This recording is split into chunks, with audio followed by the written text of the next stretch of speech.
Okay, so I want to talk a little bit tonight about humility and serenity or equanimity, and drawing in a little bit of research from a woman, Helen Kesavir, I think is how you pronounce her name, where she likened humility to a fertile soil in which happiness grows. Helen writes and researches for is it Berkeley University, Greater Good Center. I don't know the right name for that. You can find her work online. And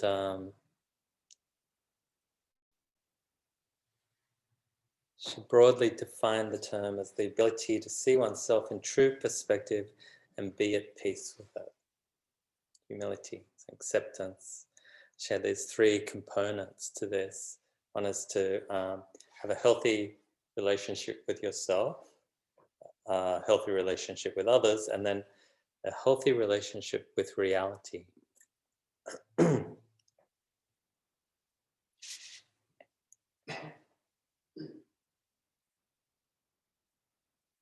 Let's read a little bit of her work here. She said, humble people are able to tolerate an honest look at themselves and non-defensively accept their weaknesses alongside their strengths.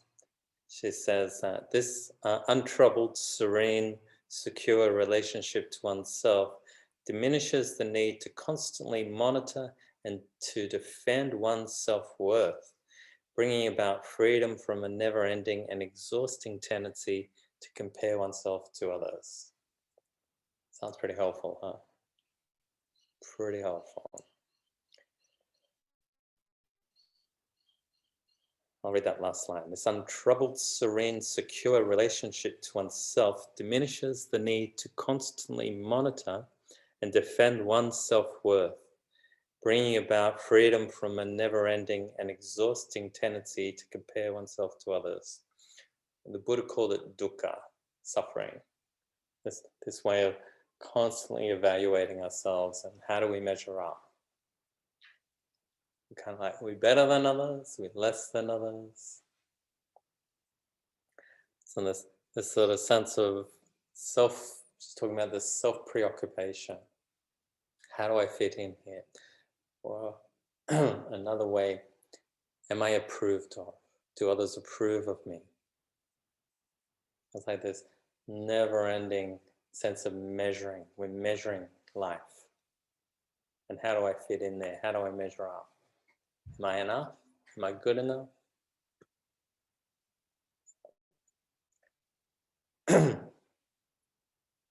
And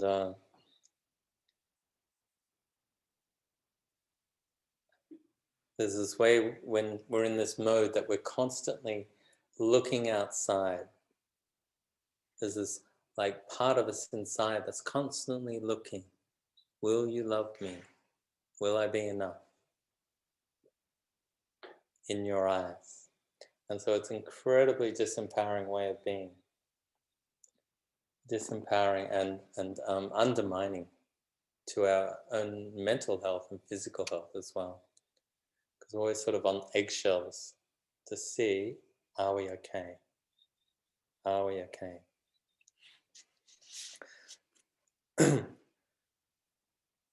So this then feeds into like there's this healthy way of relating to ourselves and the healthy way of relating to others. And it's like, rather than be the one that's looking for that love, for that approval, for that sense of enoughness, the transformation is when we become that one who gives that. That unconditionally we're saying to the others, you're enough, you're okay. You measure up. There is no measuring. There's no measuring here. Not the same, not better, not less. Makes me think of a line from Ajahn Chah from the Thai forest tradition. He gave the the sense of encouragement to his monk in England who was starting the forest tradition there. He said the Dharma cannot be found in looking backwards, looking past. It can't be found in going forward. And it can't be found in sitting still. This is what this healthy way of relating to life is about, not to be measured.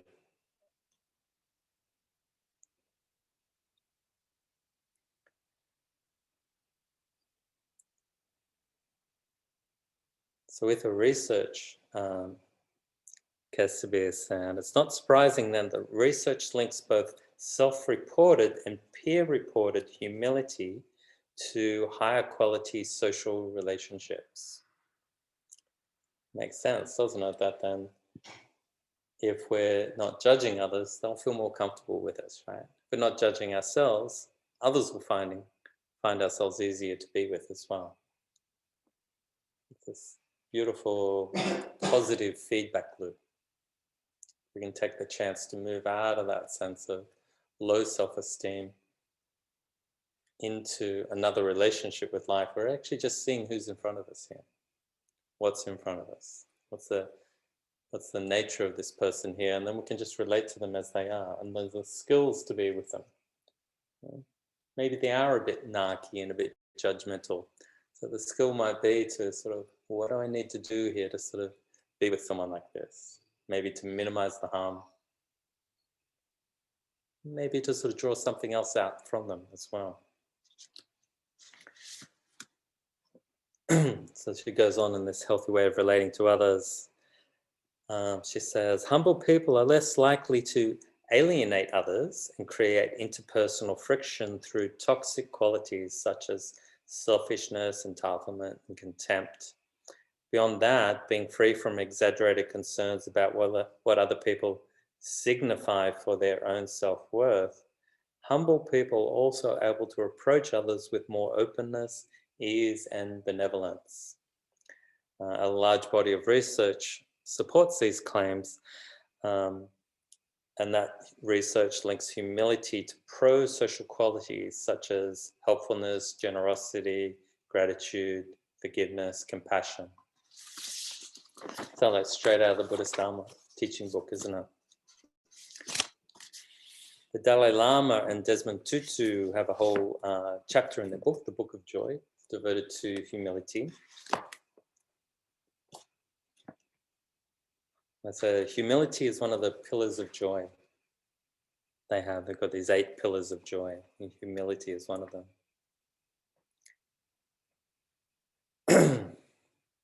And here there's just reading a little chapter from, part of this chapter, where Archbishop Tutu says, he tells a story about how humility brings us back down to earth, sometimes with a thud. He tells the story of flying from Durban to Johannesburg during the anti-apartheid struggle, and said a flight attendant said that one of the passengers had asked if Desmond Tutu would autograph a book, and he recalls feeling, well, I tried to look humble and modest, although I was thinking in my heart that there were some people who recognized a good thing when they saw it.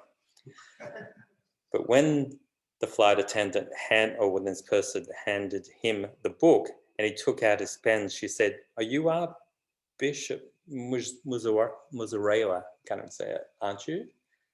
Wrong person, right? So humility is this ability to just really keep dropping the sense of who we think we are, and just coming back into this simple connection of this moment. Because none of us are immune to pride and the pain that it causes. So the third way of then relating to reality that Kesabir talks about is this healthy way where we're starting to see the bigger picture of things.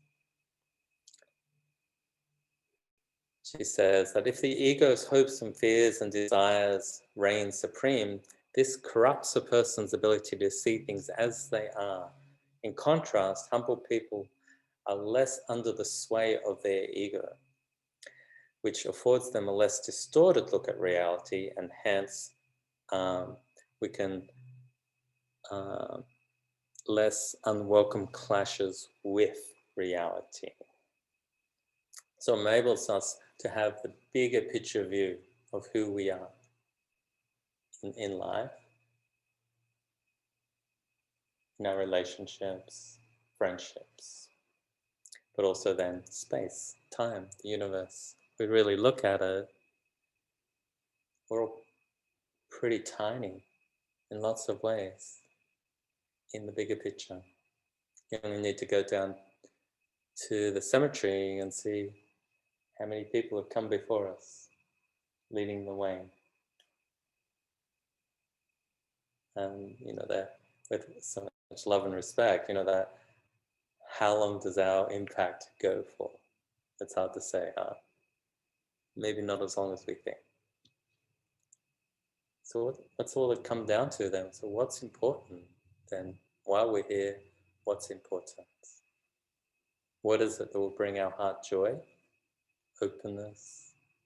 What will bring, like buoyancy to our heart?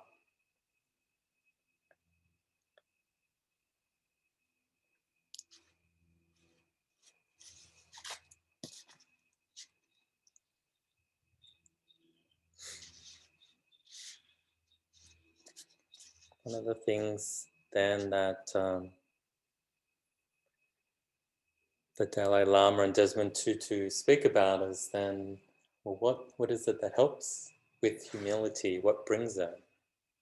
And the first one is this sense of looking for the commonalities.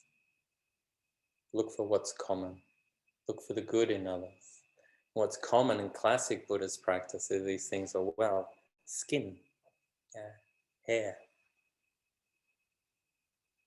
body, the bones. Very simple contemplations. If you were ever ordained, these are the contemplations you get when you join.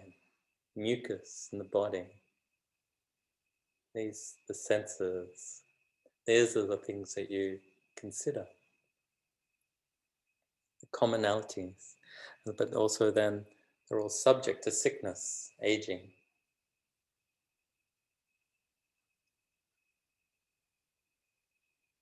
One contemplation from the Theravadan tradition is that when we're, for someone who is close to death, there's these four things to consider.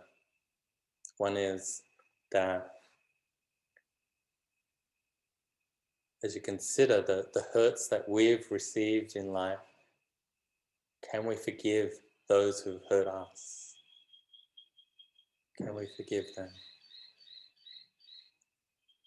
The pain, it's one of the common things of life, right? We all experience pain. But can we also then ask for forgiveness for the hurts that we've done to others? This humbleness about, in the same way that others hurt us, we hurt them. Very a shared experience by all of us. And the third one is then to consider the good that we've received, the interconnectedness of life, the way that everything, for instance, we might just think of the water that's come through the pipes here, through the place here. How many people are organized around that? How many people are connected with keeping that supply clean? The work that goes to that helps me to have water. The food we receive, so many things. The air we breathe, all interconnected. These are the commonalities. And the last one then, which is always the hardest, is that to consider the good that we've done, the good that we've done in life. Because that's one we always forget, right? Because we're too busy beating ourselves up oftentimes. So we can see that there's so much good we've done, so much. so much. So commonalities. So that then links into the sense of gratitude, practice that regularly, appreciation, and turns this mind around that sort of thinks things are not quite enough. We're not quite matching up.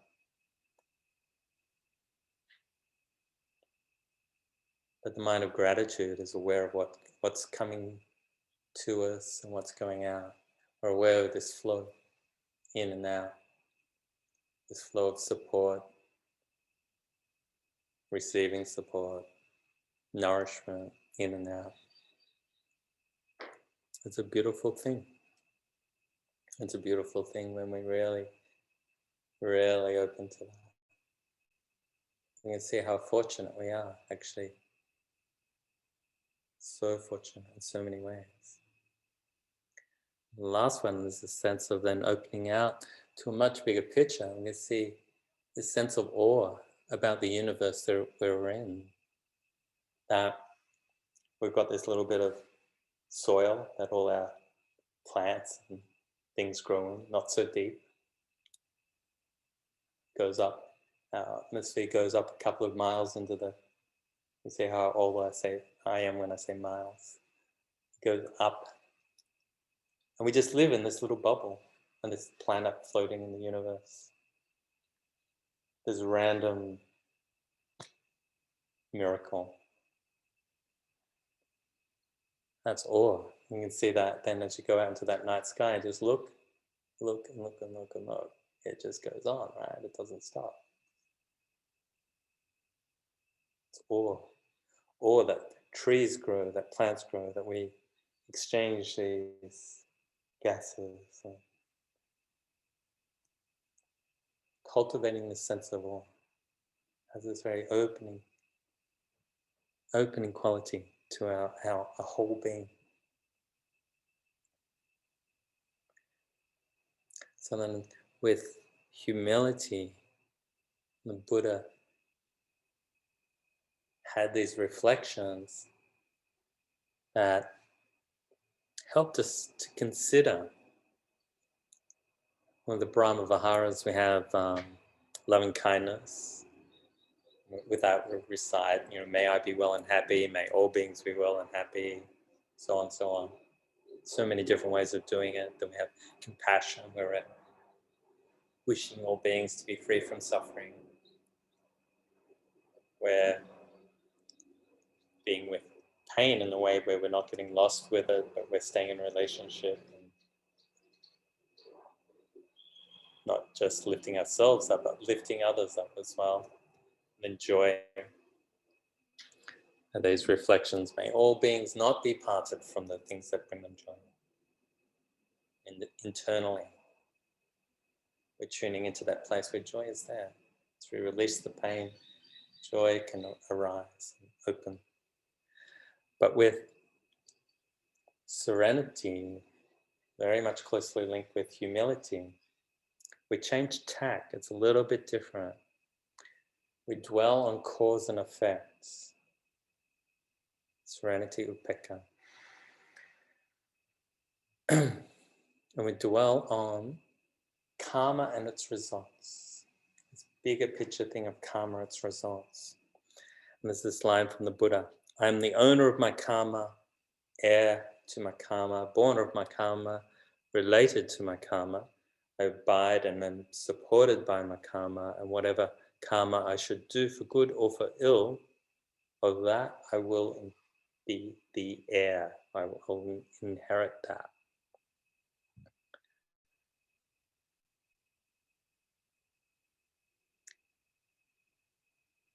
So reflecting on this, then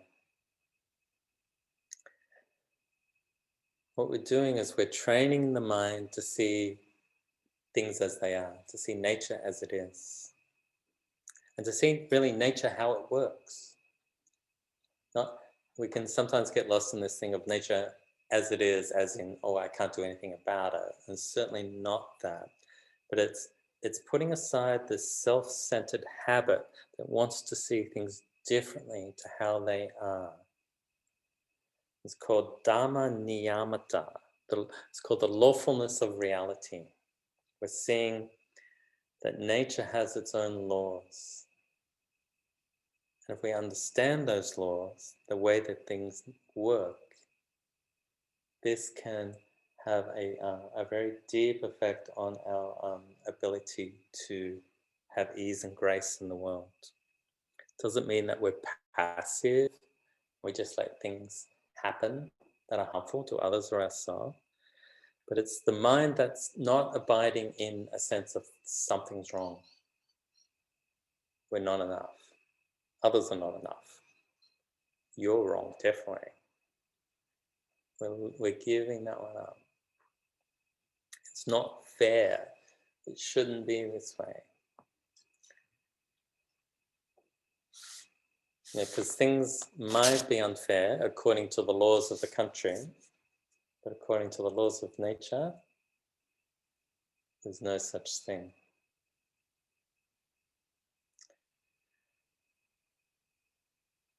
We have these laws of the country to protect us, and they're very helpful things, but the law of life is a different thing.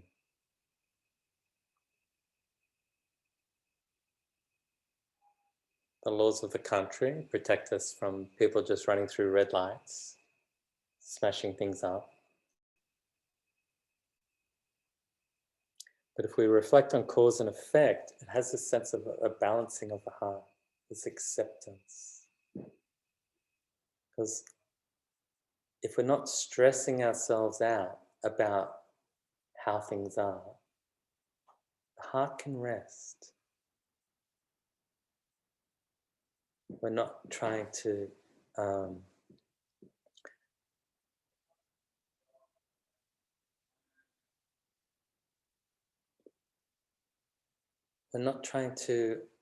force others to be who they're not, and we're not trying to force ourselves to fit into some situation that we're not really suited to. It's like we're letting go of this quality of psychological pain. Ultimately, we're letting go of psychological pain so that we can then see, how can I free myself from suffering? How can I free myself from, how can I unclutter my life even? Unclutter my mind, unclutter my being.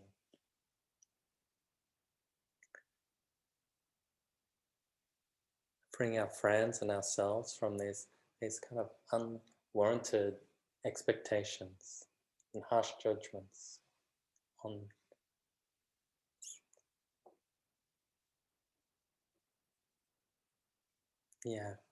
these harsh judgments on on the very nature of who they are, really. And the same with us. I was just thinking of someone I was with today.